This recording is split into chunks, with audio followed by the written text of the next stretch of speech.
ಜಿಲ್ಲೆಯಲ್ಲಿ ಮೊದಲ ಬಾರಿಗೆ ಭಾರಿ ಡಿಸ್ಕೌಂಟ್ನೊಂದಿಗೆ ಫರ್ನಿಚರ್ ಎಕ್ಸ್ಚೇಂಜ್ ಮೇಳ ಶಿರಸಿಯ ಬ್ರೌನ್ವುಡ್ ಶೋರೂಮಿನಲ್ಲಿ ಡಿಸೆಂಬರ್ 24ರಿಂದ ಜನವರಿ 4ರವರೆಗೆ ಬ್ರೌನ್ವುಡ್ ಹೊಸಪೇಟೆ ರಸ್ತೆ ಶಿರಸಿ. ವೀಕ್ಷಕ ಮಹಾಪ್ರಭುಗಳೇ, ನಮ್ಮ ಚಾನೆಲ್ ಅನ್ನು ಸಬ್ಸ್ಕ್ರೈಬ್ ಮಾಡಿ, ಶೇರ್ ಮಾಡಿ, ಪ್ರೋತ್ಸಾಹಿಸಿ. ಕಾರ್ಯಕ್ರಮದ ವೇದಿಕೆ ಮೇಲೆ ಆಸೀನರಾಗಿರುವಂತಹ ಎಲ್ಲ ಹಿರಿಯರೇ, ಗಣ್ಯರೇ, ಸಭೆಯಲ್ಲಿ ಭಾಗವಹಿಸಿರುವಂತಹ ಎಲ್ಲ ಆತ್ಮೀಯ ಬಂಧುಗಳೇ, ಮಾಧ್ಯಮದ ಸ್ನೇಹಿತರೆ, ಮಹಾಗಣಪತಿ ನಮ್ಮ ಮಲ್ಲಿಕಾರ್ಜುನ ದೇವರ, ಗೋಪಾಲಕೃಷ್ಣ ದೇವರ ಸ್ಥಳೀಯ ಎಲ್ಲ ದೇವತೆಗಳಿಗೆ ನಮಸ್ಕರಿಸ್ತಾ,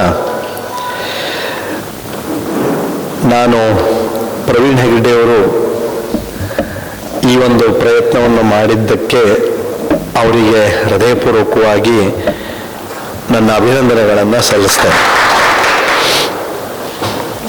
ಅವರ ಪತ್ರಕರ್ತರ ಜೀವನ ಸುದೀರ್ಘವಾಗಿದೆ, ಸಾರ್ವಜನಿಕ ಜೀವನ ಸುದೀರ್ಘವಾದಂಥದ್ದು. ನಮ್ಮ ಜಿಲ್ಲೆಯ ಎಲ್ಲ ವಿಶೇಷತೆಗಳು ಅವರಿಗೆ ಸ್ಪಷ್ಟವಾಗಿ ಅರಿವಿದೆ. ಒಬ್ಬ ಪತ್ರಕರ್ತನಾಗಿ ವಿಶ್ಲೇಷಿಸುವಂಥ ಸಾಮರ್ಥ್ಯ ಇದೆ. ಸಾರ್ವಜನಿಕ ಜೀವನದ ಈ ಎಲ್ಲ ಅನುಭವದಿಂದ ತತ್ವನಿಷ್ಠ ಪತ್ರಿಕೆಯನ್ನು ಪ್ರಾರಂಭಿಸಿದರು. ಬಹುಶಃ ಒಂದು 100 ದಿನದ ಹಿನ್ನೆಲೆಯಲ್ಲಿ ಈ ಒಂದು ಗ್ರಾಮನಿಷ್ಠ ಕಾರ್ಯಕ್ರಮವನ್ನು ಸಂಘಟಿಸಿರೋದು, ಒಂದು ಪತ್ರಿಕೆ ಹೇಗೆ ರಚನಾತ್ಮಕವಾಗಿ ಗ್ರಾಮೀಣ ಬದುಕಿನ ಕಡೆಯಲ್ಲಿ ಜನಜೀವನದ ಬದುಕಿನ ಬಗ್ಗೆ ಯೋಚಿಸ್ಬೋದು ಅನ್ನೋದಕ್ಕೆ ಒಂದು ಉದಾಹರಣೆ. ಅನೇಕ ಪತ್ರಿಕೆಗಳು ಅನೇಕ ರೀತಿಯಲ್ಲಿ ತನ್ನ ಈ ಎಲ್ಲ ಪ್ರಯತ್ನವನ್ನು ಮಾಡ್ತಾನೇ ಇದೆ. ಆದರೆ ನಮ್ಮೂರಿನ ಒಂದು ಪತ್ರಿಕೆ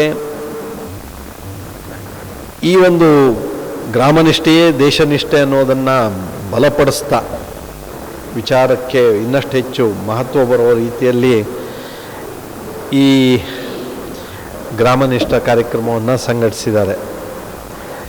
ನಾನು ಪತ್ರಿಕೆಯ ಪ್ರಾರಂಭದಿಂದಲೂ ಅವರು ಹಿಂದೆ ಜನಮಾಧ್ಯಮ ಪತ್ರಿಕೆಯಲ್ಲಿರುವಾಗ ಬೇರೆ ಹಿಂದೆ ಕುಮಟಾ ಬೇರೆ ಬೇರೆ ಕಡೆಯಲ್ಲಿ ಅವರ ಒಡನಾಟ ಇದ್ದೇ ಇದೆ. ತತ್ವನಿಷ್ಠ ಪತ್ರಿಕೆ ಪ್ರಾರಂಭಿಸಿರೋದೇ ಒಂದು ಸಾಹಸದ ಸವಾಲಿನ ವಿಷಯ. ಯಾಕೆಂದರೆ ಇವತ್ತಿನ ಸ್ಪರ್ಧಾತ್ಮಕ ಒಂದು ಜಗತ್ತಿನಲ್ಲಿ ಒಂದು ಪತ್ರಿಕೆ ಪ್ರಾರಂಭಿಸೋದು, ಮುನ್ನಡೆಸೋದು ಅಂದರೆ ಸರಳ ಇರೋದಿಲ್ಲ. ಅದು ಶಿರ್ಸಿ ಅಂತ ಊರಿನಲ್ಲಿ, ಎಲ್ಲೋ ದೊಡ್ಡ ದೊಡ್ಡ ಶಹರಗಳಲ್ಲಿ ಅದನ್ನು ನಡೆಸೋದು ಒಂದು ಭಾಗ, ಮತ್ತು ಹೆಸರಿಗೆ ತಕ್ಕಂತೆ ನಡಿಬೇಕಲ್ಲ, ಹಾಗೆ ನಡೆಸೋದಕ್ಕೂ ನಮ್ಮ ಪ್ರವೀಣ್ ಅವರು ಬಹಳ ಒಳ್ಳೆಯ ಪ್ರಯತ್ನವನ್ನು ಮಾಡಿದ್ದಾರೆ. ನಾನು ಈ ಎಲ್ಲ ಪ್ರಯತ್ನಕ್ಕೆ ಅಭಿನಂದಿಸ್ತಾ, ಪತ್ರಿಕೆಗಳದ್ದು ಬಹಳ ದೊಡ್ಡ ಜವಾಬ್ದಾರಿ ಇದೆ. ಪ್ರಜಾಪ್ರಭುತ್ವದ 4ನೇ ಅಂಗ ಅಂತಲೇ ಕರೆಸ್ಕೊಳ್ಳುತ್ತೆ ಅದು. ನಮ್ಮ ಶಾಸಕಾಂಗ, ಕಾರ್ಯಾಂಗ, ನ್ಯಾಯಾಂಗದ ನಂತರ ಪ್ರಜಾಪ್ರಭುತ್ವದ 4ನೇ ಅಂಗ ಅಂತಲೇ ಕರೆಸ್ಕೊಳ್ಳುವಂಥದ್ದು ಪತ್ರಿಕೋದ್ಯಮ. ಅಷ್ಟು ಪ್ರಮುಖವಾದಂತಹ ಒಂದು ಅಂಗ ನಮ್ಮದು. ಹಾಗಾಗಿ ಅದಕ್ಕಂತೂ ಬಹಳ ದೊಡ್ಡ ಮಹತ್ವ ಇದೆ. ಜನರನ್ನು ಸಂಘಟಿಸೋದ್ರೊಳಗೆ, ಜನರನ್ನು ಜಾಗೃತಗೊಳಿಸೋದಕ್ಕೆ, ಜನರಿಗೆ ಸ್ಪಷ್ಟವಾದಂತಹ ವೈಚಾರಿಕ ದಿಕ್ಕನ್ನು ಕೊಟ್ಟು ಅವರೆಲ್ಲರೂ ಸಮಾಜ, ರಾಷ್ಟ್ರವಾಗಿ ಮುನ್ನಡೆಯೋದಕ್ಕೆ ಒಂದು ಪ್ರೇರಣೆ ಶಕ್ತಿ ಪತ್ರಿಕೆಗಳು ಯಾವತ್ತೂ, ಯಾವ ಕಾಲದಲ್ಲೂ ತನ್ನದೇ ಆದ ರೀತಿಯಲ್ಲಿ ಹಿಂದೆ ತನ್ನ ಕೊಡುಗೆಯನ್ನು ಕೊಟ್ಟಿದೆ. ಹಾಗಾಗಿ ಈ ಪತ್ರಿಕೋದ್ಯಮದಲ್ಲಿ ನಾನು ಮತ್ತೊಮ್ಮೆ ಅವರಿಗೆ ಯಶಸ್ಸನ್ನು, ಶುಭವನ್ನು ಕೋರ್ತಾ, ಈ ಗ್ರಾಮನಿಷ್ಠೆ ದೇಶನಿಷ್ಠೆ ಈ ಧ್ಯೇಯವಾಕ್ಯದೊಂದಿಗೆ ಈ ಗ್ರಾಮನಿಷ್ಠ ಕಾರ್ಯಕ್ರಮ ಏನು ಪ್ರಾರಂಭ ಆಗಿದೆ, ಇವತ್ತು ನಮ್ಮ ಹಸರಗೋಡದ ಬಾಳೂರಿನ ಈ ಒಂದು ಪುಣ್ಯ ಸ್ಥಳದಲ್ಲಿ ಇದು ಬಹಳ ಮಹತ್ವವನ್ನು ಪಡೆದಿದೆ. ಇದು ಮೊದಲ ಕಾರ್ಯಕ್ರಮ. ಪತ್ರಿಕೆ ಶುರುವಾಗಿ 100 ದಿನಕ್ಕೆ ಈ ರೀತಿಯ ಒಂದು ಯೋಚಿಸ್ಕೊಂಡು ಮೊದಲ ಕಾರ್ಯಕ್ರಮ ಮಾಡ್ತಾ ಇದೆ. ಅವರು ಬಾಳೂರಿನಲ್ಲೇ ಮಾಡೋದಕ್ಕೂ ಒಂದು ವಿಶೇಷತೆ ಇದ್ದೇ ಇದೆ.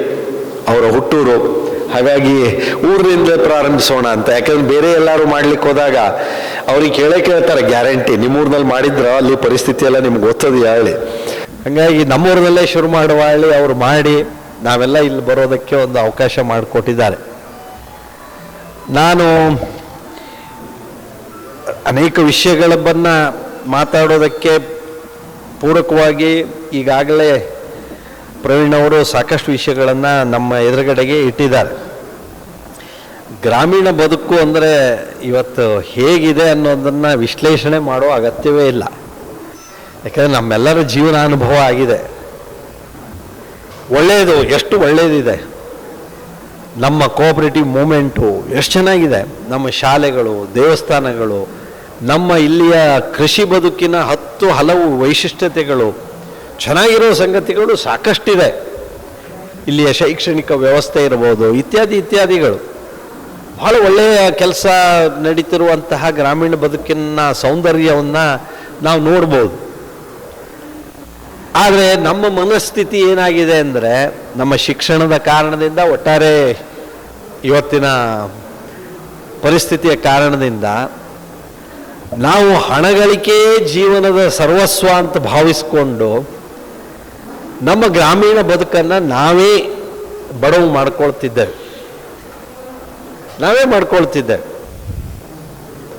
ನಾನು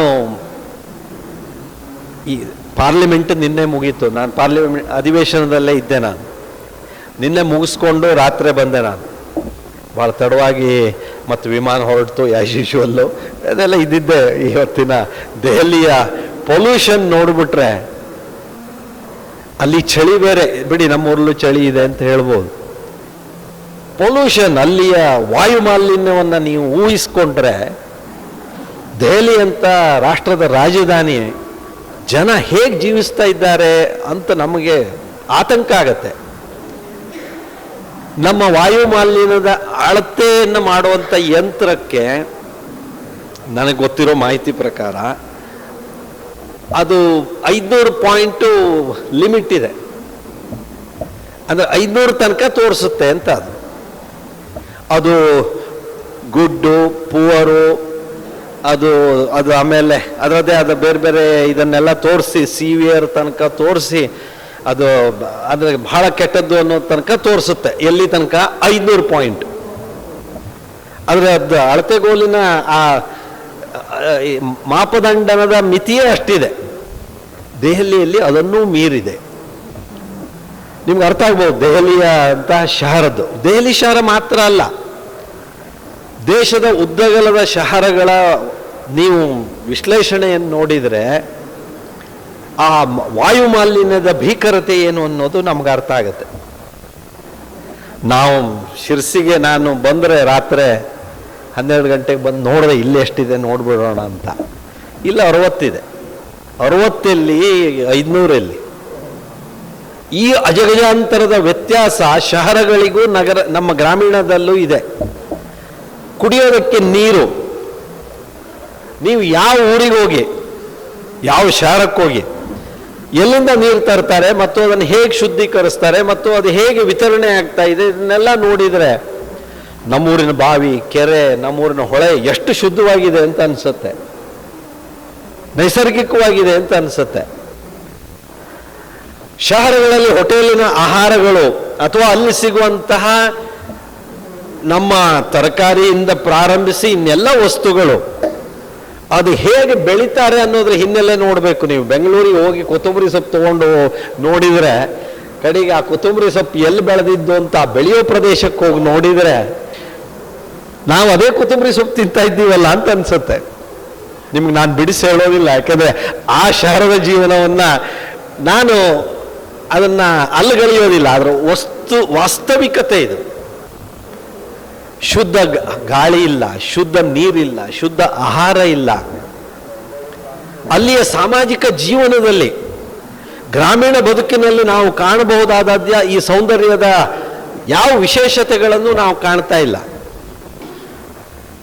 ಆದರೆ ಗ್ರಾಮೀಣ ಬದುಕಿಗೆ ನಾವು ಇಲ್ಲಿ ಇದನ್ನೆಲ್ಲ ನಾನು ಹೇಳಿ ಗ್ರಾಮೀಣ ಬದುಕಿನ ಕಷ್ಟದ ಬಗ್ಗೆ ನಾವು ಯೋಚನೆ ಮಾಡಿದರೆ ಒಳ್ಳೇದು ಹೇಗಿದೆ ಅಂತ ನಾನು ಕೆಲವೆಲ್ಲ ಉದಾಹರಿಸಿದ್ನೋ, ನಿಮಗೆ ಶುರು ಇವತ್ತು ಈ ಪ್ರವೀಣಿಗೆ ಕೆಲಸ ಇಲ್ಲ, ಈ ನಮೂನಿ ಕೊನೆ ಕೊಯ್ಲು, ಇಲ್ಲಿಗೆ ಗದ್ದೆ ಸೆಳೆಯೋದು, ಒಂದಿನ ಇವತ್ತು ಕೊನೆ ಕೊಯ್ಲಿಕ್ಕೆ ಕೆಲಸದವ್ರು ಬರಲಿಲ್ಲ ಅಂದ್ರೆ ನಮಗೆ ಯಾರು ಇಲ್ಲಿ ಕಡೆಗೆ ಹೇಳೋರು ಇವತ್ತೇ ಇಟ್ಕೊಂಡಿದ್ದಾರೆ ಹೇಳಿ ಆ ಕೊನೆ ಬಾರಿ ಬಂದವನ್ ಮನೆಯವ್ರು ಬೈಕೋತಿರ್ತಾರೆ ಪ್ರವೀಣಿಗೆ. ಯಾಕೆಂದ್ರೆ ಕೊನೆ ಕೊಯ್ಲು ಶುರು ಆಗಿದೆಯಲ್ಲ, ಕೊಟ್ಟಿಗೆ ಅಂತೂ ಬಂದಾಗ್ತಾ ಇದೆ. ನಮ್ಮಲ್ಲಿ ದನಕರುಗಳನ್ನ ಸಾಕೋ ಸ್ಥಿತಿ ಇಲ್ಲ ಈಗ. ನೀವು ಹೀಗೆ ಯೋಚನೆ ಮಾಡಿದ್ರೆ ಅವ್ರು ಹೇಳದಂತೆ ಹೆಣ್ಣು ಕೊಡೋದಿಲ್ಲ ಹೇಳೋದ್ರಿಂದ ಹಿಡಿದು ನೀವು ಇನ್ನೇನೇನೆಲ್ಲ ಹೇಳ್ಬೋದು. ಮತ್ತೆ ಮಂಗನ ಕಾಟ, ಆನೆ ಕಾಟ, ಕಾಡ್ಕೋಣ ಕಾಟದಿಂದ ಮುಂದುವರೆದು ನೀವೆಲ್ಲ ನಮೂನಿ ಸಮಸ್ಯೆ ಇದೆ. ಎಲೆ ಚುಕ್ಕಿ ರೋಗ, ಹಸಿರೆಲೆ ರೋಗ, ನಿಮ್ಗೆ ಈ ಹೊಸದೆಲ್ಲ ಏನೇನು ಬರ್ತಾ ಇದೆಯೋ ಅದೆಲ್ಲದೂ ಇದೆ. ಇದು ನೋಡಿದ್ರೆ ಸಾಕಪ್ಪ ನಮ್ಮ ಜೀವನ ಪೇಟೆಗೆ ಹೋಗ್ಬಿಡೋಣ ಅಂತ ಕಾಣುತ್ತೆ. ಆದರೆ ಆ ಪೇಟೆ ಜೀವನದ ಇನ್ನೊಂದು ಮಗ್ಗಲನ್ನು ನೋಡಿ, ನಾನು ಹೇಳಿರೋಗಿ ಬಹಳ ಕಡಿಮೆ ಹೇಳಿದ್ದೀನಿ ನಾನು, ಅದನ್ನು ನೋಡಿ. ಈಗ ನಾವೇ ವಿಶ್ಲೇಷಿಸ್ಕೊಳ್ಬೇಕು. ನಮ್ಮ ಜೀವನ ಶುದ್ಧ ಆಹಾರ, ಶುದ್ಧ ವ್ಯವಹಾರ, ಶುದ್ಧ ಗಾಳಿ, ನೀರು ಇದೆಲ್ಲದರಿಂದ ಕೂಡಿರಬೇಕು, ಅಥವಾ ಕಲುಷಿತವಾದಂಥ ಹೇಗಾದರೂ ಇದ್ದಂಥ ಆ ಒಂದು ಸಮುದ್ರದಲ್ಲಿ ನಾವು ಸೇರ್ಕೊಳ್ಬೇಕು ಅಂತ. ಈ ಜೀವನದ ಈ ದೃಷ್ಟಿಕೋನ ಇದೆಯಲ್ಲ, ಇದು ನಮ್ಮ ಸನಾತನ ಹಿಂದೂ ಧರ್ಮದಲ್ಲಿ ನಮ್ಮ ಪೂರ್ವಜರು ಬಹಳ ಇದನ್ನೆಲ್ಲ ಋಷಿಮುನಿಗಳು ಬಹಳ ಇದನ್ನು ವಿಶ್ಲೇಷಿಸಿ ಹೇಳಿದ್ದಾರೆ ಜೀವನ ಹೇಗಿರಬೇಕು ಅಂತ. ನಾನು ಶಾರದ ಜೀವನವನ್ನು ಏನೂ ಅದರ ಮಹತ್ವವನ್ನು ಕಡಿಮೆಗೊಳಿಸ್ತಾ ಇಲ್ಲ. ಆದ್ರೆ ವಾಸ್ತವಿಕತೆ ಅಲ್ಲಿ ಏನು ನಾವು ನಿರೀಕ್ಷಿಸ್ತೇವೋ ಆ ನಿರೀಕ್ಷಿಸುವ ಹಾಗಿಲ್ಲ ಅಲ್ಲಿ. ಅದನ್ನು ಸರಿ ಮಾಡಬಹುದು. ನಾವು ವೈಯಕ್ತಿಕವಾಗಿ ನಮ್ಮ ಜವಾಬ್ದಾರಿಗಳಿದೆ. ನಮ್ಮ ಹಿಂದಿನವರು ಹೇಳಿದ್ದು ಅದೇ, ನಮ್ಮ ಜೀವನದ ಸಾರ್ಥಕತೆ ಎಲ್ಲಿದೆ ಅನ್ನೋದನ್ನು ಹುಡ್ಕೊಳ್ಳೋದು ಇದೆಯಲ್ಲ, ಅದರೊಳಗೆ ನಾವು ಕಳೆದು ಹೋಗಿದ್ದೇವೆ. ಈಗ ನಮ್ಮ ಜೀವನದ ಸಾರ್ಥಕತೆ ಎಲ್ಲಿದೆ ಅನ್ನುವಂಥದ್ದನ್ನು ಹುಡುಕೋದ್ರೊಳಗೆ ಕಳೆದು ಹೋಗಿರೋದ್ರಿಂದ ಹಣಗಳಿಕೆಯೇ ಜೀವನದ ಸಾರ್ಥಕತೆ ಅನ್ನುವಂಥ ಒಂದು ಅಂತಿಮ ವಿಚಾರಕ್ಕೆ ಬಂದು ನಿಂತ್ಕೊಂಡಿರೋದ್ರಿಂದ ನಮಗೆ ಶುದ್ಧ ಗಾಳಿಯೂ ಬೇಡ, ಶುದ್ಧ ನೀರೂ ಬೇಡ, ಶುದ್ಧ ಆಹಾರವೂ ಬೇಡ, ಶುದ್ಧ ಜೀವನವೂ ಬೇಡ, ಆ ಸ್ಥಿತಿಗೆ ಬಂದಿದೆ. ಹಾಗಾಗಿ ನಮ್ಮದೇ ಜವಾಬ್ದಾರಿ ಇದೆ. ನಾವು ಯಾವುದನ್ನ ಆಯ್ಕೆ ಮಾಡ್ಕೊಳ್ತಿದ್ದೇವೆ, ಅನಿವಾರ್ಯತೆ ಇದೆಯಾ ಅನ್ನೋದು. ಅನಿವಾರ್ಯತೆ ಇದ್ದೇ ಇದೆ. ಕೆಲವು ವಿಷಯಗಳಲ್ಲಿ ಶಹರವನ್ನು ಅವಲಂಬಿಸಬೇಕಾದಂತಹ ಅನಿವಾರ್ಯತೆ ಇದ್ದೇ ಇದೆ. ನಾನು ಅದರ ಪ್ರಾಮುಖ್ಯತೆಯನ್ನು ಅಥವಾ ಅದರ ಮಹತ್ವವನ್ನು ಅಲ್ಲಗಳೆಯೋದಿಲ್ಲ. ಆದರೆ ಆ ಅನಿವಾರ್ಯತೆಯ ಮಧ್ಯದಲ್ಲೂ ಶಹರ ಸೇರಿಕೊಂಡಂಥವ್ರು ತಮ್ಮ ಜೀವನವನ್ನು ಹೇಗೆ ಅಲ್ಲಿ ನಡೆಸ್ತಾ ಇದ್ದಾರೆ ಅಂತ, ಅದು ಬಹಳ ಸವಾಲಿನ ಸಂಗತಿಗಳಿದೆ. ಹಾಗಾಗಿ ಗ್ರಾಮೀಣ ಬದುಕಿನಲ್ಲಿ ಅಷ್ಟೇ ಸವಾಲಿದೆ ಅಂತ ಅಲ್ಲ, ಶಹರದ ಬದುಕಿನಲ್ಲೂ ಅಷ್ಟೇ ಸವಾಲಿದೆ. ಆದರೆ ಈ ಎರಡೂ ಸವಾಲಿನ ಮಧ್ಯೆ ನಾವು ನಮ್ಮ ಜೀವನದ ಸಾರ್ಥಕತೆಯ ಆಯ್ಕೆಯನ್ನು ಮಾಡಿಕೊಂಡು ಯಾವ ಸವಾಲನ್ನು ಸ್ವೀಕರಿಸಿಕೊಂಡು ಮುನ್ನಡಿಬೇಕು ಅನ್ನುವಂಥದ್ದು ನಮ್ಮ ಆಯ್ಕೆಗೆ ಬಿಟ್ಟಿರೋದು. ಇದೆಲ್ಲ ಹೇಳೋದಕ್ಕೆ ಹೀಗೆ ಸರಳ ಇರುತ್ತೆ, ಆದರೆ ಇದನ್ನು ಪಾಲಿಸೋದಕ್ಕೆ ಅದರದೇ ಆದಂತಹ ಅನೇಕ ಕಷ್ಟಗಳಿದೆ, ನಮಗೆ ಸವಾಲುಗಳಿದೆ. ಆದರೆ ಇದನ್ನೆಲ್ಲ ನಾವು ಎದುರಿಸಬೇಕು ಅಂದರೆ ನಮಗೆ ಮೊದಲನೇದಾಗಿ ಕಂಡು ಬರೋದು ಸರ್ಕಾರ ಇದಕ್ಕೆ ಸಹಾಯ ಮಾಡಲಿ, ಇದಕ್ಕೆ ಸರ್ಕಾರ ಸಹಾಯ ಮಾಡಲಿ ಅಂತ ಸಹಜ. ನಾನು ಪ್ರವೀಣ್ ಒಂದು MLA ಆಗಿಯೂ ಅನೇಕ ವರ್ಷಗಳಿದ್ದರಿಂದ, ಈಗ ಸಂಸದನಾಗಿಯೂ ನಿಮ್ಮಿಂದ ಇರೋದರಿಂದ, ನಾನು ಮೊದಲು 94ರಲ್ಲಿ MLA ಆಗಿ ಒಂದು ಊರಿಗೆ ಹೋದಾಗ, ನಾವು ಊರ ಹೆಸರು ಹೇಳೋದಿಲ್ಲ, ಊರಿಗೆ ಹೋದಾಗ ನೀವು ರಸ್ತೆ ಒಂದು ಮಾಡಿ, ಈ ಬ್ರಿಡ್ಜ್ ಒಂದು ಮಾಡಿಕೊಡಿ ನಮಗೆ, ನೋಡಿ ನಾವೆಲ್ಲ ಹೆಂಗಿರ್ತೇವೆ ಹೇಳಿ ಹಳ್ಳಿ ಬದುಕಿನಲ್ಲಿ ಅಂದರು. ನಾನು ರಸ್ತೆನೂ ಮಾಡಿದೆ, ಆ ಬ್ರಿಡ್ಜು ಮಾಡಿದೆ. ಕಡೆ ಒಂದು ಸ್ವಲ್ಪ ದಿನ ಆದಮೇಲೆ ನಮಗೊಂದು ಶಾಲೆ ಮಾಡಿಕೊಡಿ ನೀವು, ನೋಡಿ ನಾವು ಇಲ್ಲೇ ಹೆಂಗೆ ಓದ್ತೇವೆ, ನಮ್ಮ ಹುಡುಗರನ್ನು ಅಲ್ಲಿ ಕರ್ಕೊಂಡು ಹೋಗ್ಬೇಕು 3 ಕಿಲೋಮೀಟ್ರು. ಈಗೆಲ್ಲ ಯಾರು 3 ಕಿಲೋಮೀಟ್ರ್ ಹೋಗ್ತಾರೆ? ಶುರುವಾಯಿತು. ಕಡೆ 1ರಿಂದ 5ನೇ ತರಗತಿಯವರಿಗೆ ಶಾಲೆಯೂ ಆಯಿತು. ಈಗ ಆ ಶಾಲೆ ಅಂತ ಆಗದೆ ಕೇಳಬೇಡಿ, ಮತ್ತೆ ಹಳೆ ಶಾಲೆಗೆ ಹೋಗ್ತಿದ್ದಾರೆ. ಯಾಕಂದರೆ ಈ ಶಾಲೆ ನಡೆಸೋದಷ್ಟು ಹುಡುಗರು ಬೇಕಲ್ಲ, ಅದಿಲ್ಲ. ಅದು ಕಡೆಗೆ ಟವರೇ ಬರುವುದಿಲ್ಲ, ಒಂದು ಟವರ್ ಇಲ್ಲ. ಈ ಟವರ್ ಇಲ್ಲದೆ ಒಂದು ಊರಿನಲ್ಲಿ ಯಾರು ಇರ್ತಾರೆ ಈಗ? ಟವರು ಆಯಿತು, ಆಗಿ 3-4 ವರ್ಷ 4-5 ವರ್ಷನೇ ಆಯಿತು. ಕಡೆಗೆ ಈಗ ಹೆಂಗಿದೆ ನೋಡಿದರೆ ಆ ಊರಿನಲ್ಲಿ ಮತ್ತೂ ಕಡಿಮೆನೇ ಜನಸಂಖ್ಯೆ, ಒಂದು ಹೆಚ್ಚಾಗಲಿಲ್ಲ ಅಲ್ಲಿ ಇರೋರದ್ದು. ಈ ಎಲ್ಲ ಸೌಲಭ್ಯಗಳನ್ನು ಕೊಟ್ಟರೆ ಊರಲ್ಲಿ ಇದ್ದು ಬಿಡ್ತಾರೋ ಅಂತ ಕೇಳಿದರೆ ಇಲ್ಲ. ನನ್ನ ಅನುಭವದಿಂದ ಹೇಳ್ತೇನೆ, ಎಲ್ಲ ಸೌಲಭ್ಯ ಕೊಟ್ಟಿದ್ದೀವಿ ಕೆಲವು ಊರುಗಳಿಗೆ, ಎಲ್ಲ ಕಡೆಗೆ ಆಗಲಿಲ್ಲ. ಕಾಲಕ್ಕೆ ಬೇಡಿಕೆಗಳು ಬಂದೇ ಬರುತ್ತೆ, ಆ ಬೇಡಿಕೆಗಳನ್ನು ಈಡೇರಿಸಲೇಬೇಕಾಗತ್ತೆ. ನಾವು ಒಬ್ಬ ಜನಪ್ರತಿನಿಧಿ ಆದವರು, ಸರ್ಕಾರದ ಭಾಗ ಅದು ಜಿಲ್ಲಾ ಪಂಚಾಯತ್ ಇರಲಿ, ತಾಲೂಕ್ ಪಂಚಾಯತ್ ಇರಲಿ, ಗ್ರಾಮ ಪಂಚಾಯತ್ ಇರಲಿ, ನಾವು ಯಾವುದೇ ಇರಲಿ, ವಿಕೇಂದ್ರೀಕರಣ ವ್ಯವಸ್ಥೆ ಭಾಗ ಇರಲಿ, ನಾವು ಅದನ್ನು ಸ್ಪಂದಿಸಲೇಬೇಕು. ಆದರೆ ಇದಕ್ಕೆ ಜನರ ಅವತ್ತಿನ ಅಗತ್ಯತೆಗೆ ಸ್ಪಂದಿಸಿದ್ರೆ ಗ್ರಾಮೀಣ ಭಾಗದ ಜನರಲ್ಲಿ ನಾವು ನಮ್ಮ ಜೀವನವನ್ನು ಇಲ್ಲಿ ನಡೆಸಬೇಕು ಅನ್ನುವಂಥ ಬದ್ಧತೆ ಬರುತ್ತಾ ಅಂತ ಕೇಳಿದರೆ ಅದು ಉತ್ತರ ಸಿಗ್ತಾ ಇಲ್ಲ ನನಗಂತೂ. ಹಾಗಾಗಿ ಇದಕ್ಕೆ ಉತ್ತರ ಎಲ್ಲಿದೆ ಅನ್ನೋದು ಹುಡುಕೋದಕ್ಕೂ ಈ ರೀತಿಯ ಒಂದು ವೇದಿಕೆಗಳು ಕಾರಣ ಆಗಬೇಕು ಅಂತ ನಾನು ಬಯಸ್ತೇನೆ. ನಾವು ಏನು ಮಾಡಿದರೆ ನಮಗೆ ಇದಕ್ಕೆಲ್ಲ ಉತ್ತರ ಸಿಗುತ್ತೆ ಅಂತ ನಾನು ಓದಲ್ಲೆಲ್ಲ ಹೇಳ್ತಿರ್ತೀನಿ. 2ಕ್ಕೆ ನನಗೆ ಉತ್ತರ ಸಿಗಲಿಲ್ಲ ಅಂತ, 2 ಪ್ರಶ್ನೆಗೆ. ಉಳಿದಿದ್ದಕ್ಕಂತೂ ಎಂತಾರು ಒಂದು ಉತ್ತರ ಸಿಗ್ತದೆ ನಮಗೆ. 2 ಪ್ರಶ್ನೆಗೆ ನಮ್ಮೂರಿನ ಯುವಕರು ಶಹರ ಸೇರದೆ ಹೋದಾಗ ಏನು ಮಾಡಬೇಕು ಅನ್ನೋದಕ್ಕೆ ಉತ್ತರ ಸಿಗಲಿಲ್ಲ ನನಗೆ.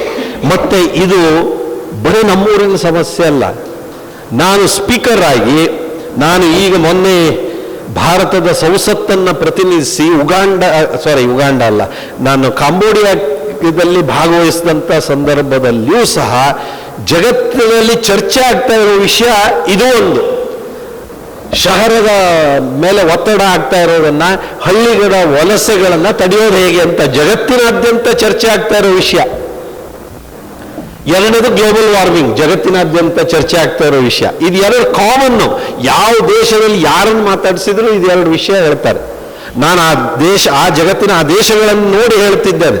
ಅನೇಕ ದೇಶಗಳನ್ನು ಭೇಟಿ ಕೊಟ್ಟಿದ್ದೇನೆ ನಾನು ಅಲ್ಲಿ. ಹಾಗಾಗಿ ಈಗ ಇದು ಗೊತ್ತಾಗ್ತಾ ಇಲ್ಲ ಏನು ಮಾಡಬೇಕು ಅಂತ, ಯಾರಿಗೂ ಪರಿಹಾರ ಸಿಗದೆ ಇರುವಂಥ ಹಂತದಲ್ಲಿದ್ದೇವೆ ನಾವು. 2ನೇದು ನಮ್ಮ ಭಾಗಕ್ಕೆ ಸಂಬಂಧಪಟ್ಟಿದ್ದು ಇದು ಗ್ಲೋಬಲ್ ಇಶ್ಯೂ ಏನಲ್ಲ, ಇದು ನಮ್ಮ ಭಾಗಕ್ಕೆ ಸಂಬಂಧಪಟ್ಟಿದ್ದು. ಅದು ನಮ್ಮ ಭಾಗ ಅಲ್ಲ, ಇಡೀ ರಾಜ್ಯದಲ್ಲಿ. ನಾನು ಸ್ಪೀಕರ್ ಆದಾಗ ನೋಡಿದೆ, ಅಲ್ಲೆಲ್ಲೋ ಆನೆ ಹಾವಳಿ ಅಂತ ಶುರು ಮಾಡಿದರು. ನೋಡೇ ಬಿಡೋಣ ಅಂತ ನಂಬದಿದ್ದು ಎಲ್ಲ ಇದೆಯಲ್ಲ, ಒಂದು ಸ್ವಲ್ಪ ಎತ್ತಲಿ ಯಾರಾದರೂ ಒಂದಷ್ಟು. ನಾನು ಒಂದು ಚೂರು ಜೋಡಿಸ್ತಾ ಒಂದು ಸ್ವಲ್ಪ ಚರ್ಚೆ ಆಗಲಿ ಅಂತ ಬಿಟ್ಟೆ. ಒಂದು ಸ್ವಲ್ಪ ಸ್ಪೀಕರ್ ಆಗಿ ನಾನೇ ಅಲ್ಲ ಸಮಯ ಕೊಡೋ ಬಿಟ್ಟೆ, ನೋಡೋಣ ಅಂತ. ಇಡೀ ರಾಜ್ಯದಲ್ಲಿ ಕಾಡು ಪ್ರಾಣಿಗಳ ಹಾವಳಿ ವಿಷಯ ಬಂತಪ್ಪ. ಆಮೇಲೆ ನನಗೆ ಸರ್ಕಾರದವ್ರು ಹೇಳಬೇಕಾಯ್ತು, ಇನ್ನು ಎಷ್ಟು ಕಾಡು ಪ್ರಾಣಿಗಳಿಂದ ನಮ್ಗೆ ತೊಂದರೆ ಕೊಡ್ತಿರ್ರಿ, ಆಮೇಲೆ ಚರ್ಚೆ ಮಾಡೋಣ, ಈಗ ಬಿಡ್ರಿ ಸಾಕು ಅಂತ. ಇಡೀ ರಾಜ್ಯದಲ್ಲಿದೆ ಕಾಡು ಪ್ರಾಣಿಗಳ ಹಾವಳಿ. ಯಾವ ವಿಪರೀತ ಮಟ್ಟಕ್ಕೆ ಹೋಗಿದೆ ಅಂತ ನೋಡ್ಬೋದು. ಇದಕ್ಕೂ ಪರಿಹಾರ ಸಿಗಲಿಲ್ಲ ನಂಗೆ. ಈ ಕಾಡು ಪ್ರಾಣಿಗಳ ಹಾವಳಿ ಏನು ಮಾಡಬೇಕು ಅಂತ. ಮಂಕಿ ಪಾರ್ಕ್ ಮಾಡಿಬಿಡ್ರಿ ಅಂದರು. ಆ ಮಂಕಿ ಪಾರ್ಕ್ ಮಾಡಿದ್ರೆ ಎಷ್ಟು ಮಂಗನ ಬಿಡ್ಬೋದು ನಾವು?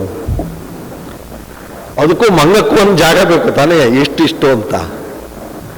ನಾವು ಈ ಪರಿಹಾರ ಕಾಣ್ತಾ ಇಲ್ಲ, ನಿಜ ಸಮಸ್ಯೆ.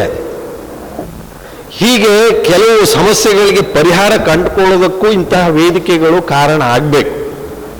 ಅದಕ್ಕೆ ನೀವು ಭಾಳ ನಂಗೆಲ್ಲ ಹಳ್ಳಿ ಬದಿ ಹೋದಾಗ ಹೇಳ್ತಾರೆ, ನೀವೇನ್ರಿ ಉದ್ಯೋಗ ಖಾತ್ರಿ ಯೋಜನೆಯಲ್ಲಿ ಮಂಗನ ಕಾಯ್ಲಿಕ್ಕೆ ಒಂದು ಅವಕಾಶ ಮಾಡಿಕೊಟ್ಬಿಡಿ, ಎಲ್ಲ ಸರಿ ಹೋಗ್ತದೆ ಹೇಳಿ. ಮಂಗನ ಕಾಯ್ಲಿಕ್ಕೆ ಅವಕಾಶ ಮಾಡಿಕೊಟ್ರೆ ಉದ್ಯೋಗ ಖಾತ್ರಿಯಲ್ಲಿ ಬಂದೂಕ್ ಬರ್ತದೆಯಾ, ಹೊಡೆಯೋ ಬತ್ತಾನ? ನಿಮಗೆ ನಾನು ಯೋಜನೆಗಳನ್ನು ಸರ್ಕಾರದಲ್ಲಿ ರೂಪಿಸೋದು ಎಷ್ಟೊತ್ತಿಂದೋ ಅಲ್ಲ, ನಾವೇನಾದ್ರು ರೂಪಿಸ್ಕೊಡ್ತೀವಿ ನಾವು. ಆದ್ರೆ ಅಲ್ಲೇ ಪರಿಹಾರ ಇದೆ ಅಂತಿಲ್ಲ ಅಂತ ನನ್ನ ಪಾಯಿಂಟ್ ಅಷ್ಟೇ. ಪರಿಹಾರ ಅಲ್ಲಿಲ್ಲ. ಸರ್ಕಾರದ ಯೋಜನೆಗಳಲ್ಲಿ ನಮ್ಮ ಅಗತ್ಯತೆಗಳ ಇವತ್ತಿನ ನಾವು ವಿಷಯಗಳ ದೃಷ್ಟಿಯಿಂದ ನೋಡಿದ್ರೆ ಇದಕ್ಕೆ ಪರಿಹಾರ ಕಾಣ್ತಾ ಇಲ್ಲ. ಹಾಗಾಗಿ ಗ್ರಾಮೀಣ ಬದುಕಿಗೆ ಇನ್ನಷ್ಟು ಹೆಚ್ಚು ಸೌಂದರ್ಯ ನಿರ್ಮಿಸೋದಕ್ಕೆ, ಇನ್ನಷ್ಟು ಹೆಚ್ಚು ಆತ್ಮವಿಶ್ವಾಸ ಕೊಡೋದಕ್ಕೆ, ಗ್ರಾಮೀಣ ಬದುಕಿನಲ್ಲಿರುವಂತಹ 10 ಹಲವು ವೈಶಿಷ್ಟ್ಯತೆಗಳ ವಿಶೇಷತೆಗಳನ್ನು ನಾವು ಒಂದು ನಂಬಿಕೆಯಿಂದ, ನಿಷ್ಠೆಯಿಂದ ನಾವು ಸಮಾಜಕ್ಕೆ ತೋರಿಸುವಂತಹ ಒಂದು ಪ್ರಯತ್ನ ತತ್ವನಿಷ್ಠ ಏನು ಮಾಡ್ತಾ ಇದೆ, ಇದಕ್ಕೆ ನಾವೆಲ್ಲರೂ ಅಭಿನಂದಿಸಬೇಕಾದಂಥದ್ದು. ನಾನು ಧನ್ಯವಾದವನ್ನ, ನಿಮ್ಗೆ ಅಭಿನಂದನೆಯನ್ನು ಸಲ್ಲಿಸ್ತೇನೆ. ಇದು ಆಗಬೇಕು. ಇಲ್ಲಿಯ ಸೌಂದರ್ಯ, ಇಲ್ಲಿಯ ವೈಶಿಷ್ಟ್ಯತೆಗಳು ಜನತೆಗೆ ಹೋಗ್ಬೇಕು. ಶಹರದಲ್ಲಿರೋರು ಇವತ್ತು ಗ್ರಾಮೀಣ ಭಾಗದಲ್ಲೇ ಜಮೀನು ಕೊಂಡ್ಕೊಳ್ತಿದ್ದಾರೆ. ನಮ್ಮ ಉಪೇಂದ್ರಪ್ಪಯ್ಯನು ಈ ಬಾಳೂರು ಬಿಟ್ಟಿಲ್ಲ ಅವರು, ಬೇಕಾದ್ರೆ ಮತ್ತೊಂದು ಬರೀ ಜಾಗ ತಗೊಂಡಿರ್ಬೋದು, ಪೇಟೆ ಸೇರ್ಕೊಂಡ್ರು, ಮತ್ತೆ ಬೆಳಗ್ಗೆ ಎದ್ದು ಹೊಂಟ್ರೆ ಎಲ್ಲ ಆ ತೋಟಕ್ಕೆ ಈ ತೋಟಕ್ಕೆ. ಹಾಗಾಗಿ ಅಂದ್ರೆ ಇದು ಶಹರದಲ್ಲಿ ಇರೋವರಿಗೂ ಸಹಜವಾದ ಆಕರ್ಷಣೆ ಗ್ರಾಮೀಣ ಬದುಕಿನಲ್ಲಿ ಇದೆ. ಹಾಗಾಗಿ ನಾವು ಇದರ ವಿಶೇಷತೆಗಳನ್ನೇ ತಿಳಿಸುವಂತ ಪ್ರಯತ್ನ ಆಗಬೇಕು. ನಿಜ, ಇಲ್ಲಿ ಎರಡು ನಮೂನೆ ಇರುತ್ತೆ ಯಾವಾಗಲೂ. ಒಂದು ನಿರಾಸೆಯ ಸ್ಥಿತಿ, ಅದು ವಸ್ತುಸ್ಥಿತಿಯೇ. ಆದರೆ ಈ ನಿರಾಸೆಯ ಸ್ಥಿತಿಯಲ್ಲಿಯೂ ಒಂದು ವಿಶ್ವಾಸದ ವಾತಾವರಣ ನಿರ್ಮಿಸೋದು ಅದು ಅಗತ್ಯ ಇದೆ. ಇವತ್ತು ನಿರಾಸೆಯ ಸ್ಥಿತಿ ಇದೆ, ಆದರೆ ಇದನ್ನು ದಾಟಿ ಒಂದು ವಿಶ್ವಾಸದ ವಾತಾವರಣವನ್ನು ಸೃಷ್ಟಿಸಬೇಕು ಅಂತಾದರೆ ತತ್ವನಿಷ್ಠ ಪತ್ರಿಕೆಯ ಈ ಗ್ರಾಮನಿಷ್ಠ ಕಾರ್ಯಕ್ರಮದಂತಹ ಕಾರ್ಯಕ್ರಮಗಳು ಹೆಚ್ಚಬೇಕು. ನಮ್ಮ ಒಂದು ಧನಾತ್ಮಕವಾದಂತಹ, ನಮ್ಮ ರಚನಾತ್ಮಕವಾದಂತಹ ಚಟುವಟಿಕೆಗಳ ಮುಖ ಬೆಳಿಬೇಕು. ಶಹರ ಸೇರಿದವರು ಹಣವೇ ಮುಖ್ಯ ಅಲ್ಲ, ನಮ್ಮ ಜೀವನದ ಆರೋಗ್ಯ ಮುಖ್ಯ, ನಮ್ಮ ನಂಬಿಕೆಗಳು ಮುಖ್ಯ, ನಮ್ಮ ಸಂಸ್ಕೃತಿ ಮುಖ್ಯ, ಧರ್ಮ ಮುಖ್ಯ, ನಮ್ಮ ಹಲವು ವಿಶೇಷತೆಗಳು ಮುಖ್ಯ ಅಂತ ಅನಿಸ್ಬೇಕು. ಅಷ್ಟು ಪ್ರಭಾವಿಯಾಗಿ ಈ ರೀತಿಯ ಚಟುವಟಿಕೆಗಳು ಸಂಘಟಿತ ಆಗಬೇಕು ಅಂತ ನಾನು ಕೇಳ್ಕೊಳ್ತೀನಿ. ಈ ರೀತಿಯ ಕಾರ್ಯಕ್ರಮಗಳಿಂದ ಆ ಎಲ್ಲ ಪ್ರಯತ್ನಗಳು ಹಾಗೇ ಆಗತ್ತೆ ಅಂತ ವಿಶ್ವಾಸ ಇದೆ. ಯಾವತ್ತೂ ಸಹ ಒಂದೇ ದಿನಕ್ಕೆ ಯಾವ ಮೊಳಕೆಯೂ ಚಿಗುರೊಡೆಯೋದಿಲ್ಲ. ಮೊಳಕೆ ಚಿಗುರೊಡೆದು ಅದು ಸಸಿಯಾಗಿ, ಗಿಡವಾಗಿ, ಹೆಮ್ಮರವಾಗಿ ಫಲ ಕೊಡೋದಕ್ಕೆ ಅದರದೇ ಆದಂಥ ಸಮಯ ತೆಗೆದುಕೊಳ್ಳುತ್ತೆ. ಹಾಗಾಗಿ ಇವತ್ತು ಬಾಳೂರಿನಲ್ಲಿ ಈ ಚಿಂತನೆ ನಡೆದಿದೆ ಅಂದರೆ ಇದಕ್ಕೆ ಯಾವ ಒಂದು ಬೀಜದ ಅಂಕುರ ಆಗಿದೆಯೋ ಫಲವತ್ತಾದ ಭೂಮಿಯೊಳಗೆ, ಅದಕ್ಕೆ ನೀರು ಗೊಬ್ಬರಗಳನ್ನು ಹಾಕಿ ಪೋಷಿಸಿ ಅದು ಹೆಮ್ಮರವಾಗಿ ಬೆಳೆದು ಅದು ಫಲವನ್ನು ಕೊಡುವಂಥ ಸ್ಥಿತಿಗೆ ಬರಬೇಕು ಅನ್ನುವಂತಹ ಸದುದ್ದೇಶದಿಂದ ನಾವೆಲ್ಲ ಈ ಕಾರ್ಯಕ್ರಮದಲ್ಲಿ ಭಾಗಿಯಾಗಿದ್ದೇವೆ. ಈ ವಾತಾವರಣವನ್ನು ನಾವು ಕಾಯ್ಕೊಂಡು ಮುಂದುವರಿಸೋದಕ್ಕೆ ಬೇಕಾದಂಥ ಪ್ರಯತ್ನವನ್ನು ಮಾಡೋಣ. ಸರ್ಕಾರವಾಗಿ ಸದಾ ನಾವು ನಿಮ್ಮ ಜೊತೆಗಿದ್ದೇವೆ, ಸದಾ ನಿಮ್ಮ ಜೊತೆಗಿದ್ದೇವೆ. ಅದು ಯಾವ ಸರ್ಕಾರವಾದರೂ ನಾವು ಇದ್ದೇವೆ. ಈಗ ನಾನೊಂದು ರಸ್ತೆ ಮಾಡಿಸಿದೆ ಅಂತ ಹೇಳ್ಬೋದು, ಈಗ ನಾವು ರಸ್ತೆ ಮಾಡಿಸೋದು ಪ್ರಯತ್ನ ಮಾಡ್ತಿದ್ದೀವಿ, ನಾವು ಇದ್ದು ಹೊಂಡಾರು ತುಂಬ್ಕೋತೀವಿ ಅಂತ ಅವರು ಹೇಳ್ಬೋದು. ಆದರೆ ಪ್ರಜಾಪ್ರಭುತ್ವ ಯಶಸ್ಸು ಯಾವುದ್ರೊಳಗಿದೆ ಅಂದರೆ ನಿಮ್ಮೆಲ್ಲರ ಭಾವನೆಗಳ ಮೇಲಿದೆ. ಒಬ್ಬ ಜನಪ್ರತಿನಿಧಿ, ಒಂದು ಸರ್ಕಾರ ಯಶಸ್ಸು ಕಾಣಬೇಕು ಅಂದರೆ, ನಮ್ಮ ಅಪೇಕ್ಷೆಗೆ ತಕ್ಕಂತೆ ಇರಬೇಕು ಅಂದರೆ ನಿಮ್ಮ ಮೇಲೆ ಆ ಜವಾಬ್ದಾರಿ ಇದೆ. ನೀವು ಯಾವ ಅಪೇಕ್ಷೆಯನ್ನು ವ್ಯಕ್ತಪಡಿಸ್ತಾ ಇದ್ದೀರಿ ಅಂತ.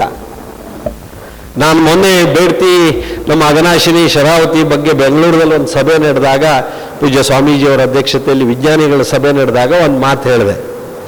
ನಮ್ಮ ಜೀವನದ ಗ್ಯಾರಂಟಿ ಬೇಕು, ನಮ್ಮ ಮಕ್ಕಳ ಜೀವನದ ಗ್ಯಾರಂಟಿ ಬೇಕು, ನಮ್ಮ ಮೊಮ್ಮಕ್ಕಳ ಜೀವನದ ಗ್ಯಾರಂಟಿ ಬೇಕು, ಅಥವಾ ಈಗಿನ ಗ್ಯಾರಂಟಿಗಳಿದೆಯಲ್ಲ ಇದೇ ನಿಮಗೆ ಸಾಕು ಅನ್ನೋದನ್ನ ನೀವು ನಮಗೆ ಹೆಂಗೆ ತಿಳಿಸ್ತೀರೋ ಹಾಗೆ ನಿಮ್ಮ ಹತ್ರ ನಾವು ಇರ್ತೇವೆ. ಅರ್ಥ ಆಯ್ತು? ನೀವು ಬಿಡಿಸಿ ಹೇಳಬೇಕು, ಬಿಡಿಸಿ ಹೇಳೋದು ಬೇಡಲ್ಲ. ನೀವು ಇದೇ ಗ್ಯಾರಂಟಿಗಳೇ ನಮಗೆ ಸಾಕು ಅಂದರೆ ನಾವು ಹಾಗೆ ಇರ್ತೀವಿ. ನಮ್ಮ ರಾಜಕೀಯ ಪಕ್ಷಗಳು ಯಾವುದೇ ಇದ್ರೂ ನಾವು ಮತ್ತೊಮ್ಮೆ ಗೆಲ್ಲಬೇಕು ಅನ್ನೋದು ನಮ್ಗೆ ಅಷ್ಟೇ ಬಲವಾದಂಥ ಆಕಾಂಕ್ಷೆಗಳು ಇರುತ್ತೆ. ಗೆದ್ದಿದೀವೋ ಬಿಟ್ಟಿದೀವೋ ಮತ್ತೊಮ್ಮೆ ಅದು ಬೇರೆ ಪ್ರಶ್ನೆ, ಅದು ಗೆಲ್ಲಬೇಕು ಅಂತ ಇರುತ್ತೆ. ಹಾಗಾಗಿ ನಿಮಗೆ ಯಾವ ಗ್ಯಾರಂಟಿ ಕೊಟ್ಟರು ನಾವು ಗೆಲ್ತೀವಿ ಅಂತ ನೋಡ್ತಿರ್ತೇವೆ ನಾವು. ನಿಮಗೆ ನಾವು ಇದೇ ಗ್ಯಾರಂಟಿಗಳಲ್ಲೇ ಇನ್ನೊಂದು ಎಂತಾರು ಒಂದು ಸೇರಿಸ್ಕೊಡಿ ಅಂದರೆ ಆಯ್ತು, ಅದನ್ನೇ ನಾವು ಮಾಡ್ತೀವಿ. ಆಮೇಲೆ ಬೇರೆಯವರು ಅಷ್ಟೇ ಮಾಡೋದೇನು, ನಮಗೂ ಬರೋದಿಲ್ವಾ? ಹೀಗಾಗಿ ವ್ಯವಸ್ಥೆ ನಮಗೇನು ಬೇಕೋ ಅದನ್ನು ಮಾಡದೇ ಇರೋ ಸ್ಥಿತಿ ಬರುತ್ತೆ. ಇವ್ರು ಹೇಳಿದ್ರಲ್ಲ, ದರೆ ಕುಸಿತಾ ಇದೆ, ಅಲ್ಲಿ ನೀರು ಬಿಡ್ಲಿಕ್ಕೆ ಕಾಲುವೆ ಇಲ್ಲ, ನೀರು ತೊಗೊಂಡು ಹೋಗ್ಲಿಕ್ಕೆ ವ್ಯವಸ್ಥೆ ಇಲ್ಲ, ರಸ್ತೆ ಹಾಳಾಗಿ ಹೊಂಡ ಬಿದ್ದು ಹೇಳೋರಿಲ್ಲ ಕೇಳೋರಿಲ್ಲ, ಬ್ರಿಡ್ಜ್ ಅಂತೂ ಆಗದೆ ಎಷ್ಟು ವರ್ಷ ಆಯಿತು. ಅದು ಇದು ಇದ್ದೇ ಇರುತ್ತೆ. ಆದರೆ ಅದು ಇರುತ್ತೆ, ಅದು ಅಷ್ಟೇ. ಯಾಕಂದ್ರೆ ನಾವು ಈ ಗ್ಯಾರಂಟಿಗಳು ಬರ್ತಾ ಇದೆಯಲ್ಲ, ಈ ಸ್ಥಿತಿ ಆಗತ್ತೆ. ಹಾಗಾಗಿ ಭವಿಷ್ಯದ ದೃಷ್ಟಿಯಿಂದ ನಾವು ಯಾವ ರೀತಿಯ ಒಂದು ಪ್ರಜಾಪ್ರಭುತ್ವದ ವ್ಯವಸ್ಥೆಯನ್ನು ರೂಪಿಸ್ತೀವಿ ಅನ್ನೋದು ನಮ್ಮ ಮೇಲೆ ಇರೋ ಜವಾಬ್ದಾರಿ. ನಾವು ಅದನ್ನು ರೂಪಿಸಬೇಕು ಅಂತ ನಾನು ಶಾಶ್ವತವಾಗಿ ಜನತೆಗೆ ಅನುಕೂಲ ಆಗುವಂತಹ ಆ ಸರ್ಕಾರಗಳು ಪ್ರಜಾಪ್ರಭುತ್ವದಲ್ಲಿ ಆಯ್ಕೆ ಆಗಬೇಕು. ಆ ರೀತಿ ಪ್ರಯತ್ನಗಳು ನಮ್ಮೆಲ್ಲರಿಂದ ಅದು ಆಗಬೇಕು ಅಂತ ಕೇಳ್ಕೊಳ್ತಾ, ಸಂಸದ್ನಾಗಿ ನಾನು ನನ್ನೆಲ್ಲ ಜವಾಬ್ದಾರಿಗಳನ್ನು ಸಂಪೂರ್ಣವಾಗಿ ನಮ್ಮ ಕ್ಷೇತ್ರದ ಅಭಿವೃದ್ಧಿಗೆ ನಾನು ಕೇಂದ್ರೀಕರಿಸಿ ಕೆಲಸವನ್ನು ಮಾಡ್ತಾ ಇದ್ದೇನೆ. ಅಭಿವೃದ್ಧಿ ನಿರ್ಲಕ್ಷಿಸೋದಿಲ್ಲ, ಹಿಂದೆ ಯಾವಾಗಲೂ ನಿರ್ಲಕ್ಷಿಸಿಲ್ಲ. ನಮ್ಮ ಈ ಹೊಸಗೋಡು ಪಂಚಾಯತಕ್ಕೆ ಅದು ಎಷ್ಟು ದುಡ್ಡು ಕೊಟ್ಟಿದ್ದೇನೆ ಲೆಕ್ಕ ಮಾಡಿಬಿಟ್ರೆ ನಮ್ಮ ಕಾರ್ಯಕರ್ತರು ಹೇಳಿದ್ರು ಅದು ಈಗ ಎಷ್ಟು ಕೊಟ್ಟಿದ್ದೀರಿ ಲೆಕ್ಕ ಮಾಡೋಕೆ ನಮ್ಗೆ ಆಗಲಿಲ್ಲ, ಅಲ್ಲೂ ಬಂದದೆ ಇಲ್ಲೂ ಬಂದದೆ ಇಲ್ಲೂ ಬಂದದೆ ಅಲ್ಲೂ ಬಂದದೆ. ಅಭಿವೃದ್ಧಿ ಮಾಡಲೇಬೇಕು, ನಾವು ಜನಪ್ರತಿನಿಧಿಗಳು ಅಭಿವೃದ್ಧಿ ಮಾಡಲೇಬೇಕು. ಅದರೊಳಗೆ ಹೊಸದಾಗಿ ಆಯ್ಕೆ ಆದಂಥವ್ರು ಇನ್ನೂ ಹೆಚ್ಚು ಮಾಡಬೇಕು ಅನ್ನೋ ನಿರೀಕ್ಷೆ ಸಹಜವಾಗಿ ಇರುತ್ತೆ. ಯಾಕೆಂದ್ರೆ ಇನ್ನವ್ರು ಸರಿ ಮಾಡಲಿಲ್ಲ ಹೇಳಿ ಈಗ ನಾವು ಆರಿಸೋದಲ್ವ, ಹಾಗಾಗಿ ಸಹಜವಾದ ನಿರೀಕ್ಷೆ ಇರುತ್ತೆ ಇನ್ನೂ ಹೆಚ್ಚಿನ ಕೆಲಸ ಮಾಡಲಿ ಅಂತ. ಹಾಗೆ ಮಾಡಲೇಬೇಕು. ಸಂಸದ್ನಾಗಿ ಆ ರೀತಿಯ ಜಿಲ್ಲೆಯ ಸಮಗ್ರ ಅಭಿವೃದ್ಧಿ ದೃಷ್ಟಿಯಿಂದ ನಾನು ಏನೆಲ್ಲ ಮಾಡೋದಕ್ಕೆ ಸಾಧ್ಯ ಇದೆಯೋ ಆ ಎಲ್ಲ ಪ್ರಯತ್ನವನ್ನು ಮಾಡ್ತಾ ಇದ್ದೇನೆ. ಅದಕ್ಕೆ ಇನ್ನೂ ಹೆಚ್ಚಿನ ಪರಸ್ಪರ ರಾಜ್ಯ ಕೇಂದ್ರ ಸರ್ಕಾರಗಳ ಹೊಂದಾಣಿಕೆ ಸಹಕಾರದಿಂದ ಇನ್ನಷ್ಟು ಹೆಚ್ಚು ಒಳ್ಳೆ ಕೆಲಸ ಭವಿಷ್ಯದಲ್ಲಿ ಮಾಡೋದಂತಹ ಪ್ರಯತ್ನವನ್ನು ನಾನು ಮಾಡ್ತೇನೆ ನಿಮ್ಮ ಸಂಸದ್ನಾಗಿ. ಮತ್ತು ಗ್ರಾಮೀಣ ಬದುಕಿನಲ್ಲೇ ಇದ್ದು ಗ್ರಾಮೀಣ ಜನಜೀವನದ ಜೊತೆಯೇ ಇದ್ದು ಗ್ರಾಮೀಣ ಬದುಕಿಗೆ ಇನ್ನಷ್ಟು ಹೆಚ್ಚು ಆತ್ಮವಿಶ್ವಾಸ ಕೊಡುವಂಥ ಪ್ರಯತ್ನ ನಾನು ಸಂಸದ್ನಾಗಿ ನಿಮ್ಮೆಲ್ಲರ ಜೊತೆಗಿದ್ದು ಮಾಡ್ತೀನಿ ಅನ್ನುವಂಥ ಮಾತನ್ನು ನಾನು ಹೇಳ್ತಾ, ಮತ್ತೊಮ್ಮೆ ನಾನು ಈ ತತ್ವನಿಷ್ಠ ಪತ್ರಿಕೆಯ ಗ್ರಾಮನಿಷ್ಠ ಮತ್ತು ದೇಶನಿಷ್ಠ ಅನ್ನುವಂತಹ ಈ ವೇದವಾಕ್ಯದ ಒಂದು ಅಡಿಯಲ್ಲಿ ನಡೀತಿರುವಂಥ ಈ ಕಾರ್ಯಕ್ರಮಕ್ಕೆ ಪ್ರಮೋದ್ ಹೆಗ್ಡೆ ಅವರಿಂದ ಹಿಡಿದು ವೇದಿಕೆ ಮೇಲಿರುವಂಥ ನಮ್ಮ ಸಾರ್ವಜನಿಕ ಕ್ಷೇತ್ರದ ದಿಗ್ಗಜರೆಲ್ಲ ಇದ್ದಾರೆ. ಊರಿಗೆ ಏನು ಬೇಕೋ ಅವನ್ನೆಲ್ಲ ಒಳ್ಳೇದು ಮಾಡುವಂಥವರೇ ಇಲ್ಲೇ ನಾವು ಈ ವೇದಿಕೆಯಲ್ಲಿ ಇದ್ದೇವೆ. ಹಾಗಾಗಿ ನಾವೆಲ್ಲ ಜೊತೆ ಸೇರಿ ಇನ್ನಷ್ಟು ಹೆಚ್ಚು ಒಳ್ಳೆಯದನ್ನು ಮಾಡೋದಕ್ಕೆ ಮುಂದಾಗೋಣ ಅಂತ ಕೇಳ್ಕೊಳ್ತಾ ನನ್ನ ಮಾತು ಮುಗಿಸ್ತೇನೆ. ನಮಸ್ಕಾರ. ವೀಕ್ಷಕ ಮಹಾಪ್ರಭುಗಳೇ, ನಮ್ಮ ಚಾನಲ್ ಅನ್ನು ಸಬ್ಸ್ಕ್ರೈಬ್ ಮಾಡಿ, ಶೇರ್ ಮಾಡಿ, ಪ್ರೋತ್ಸಾಹಿಸಿ.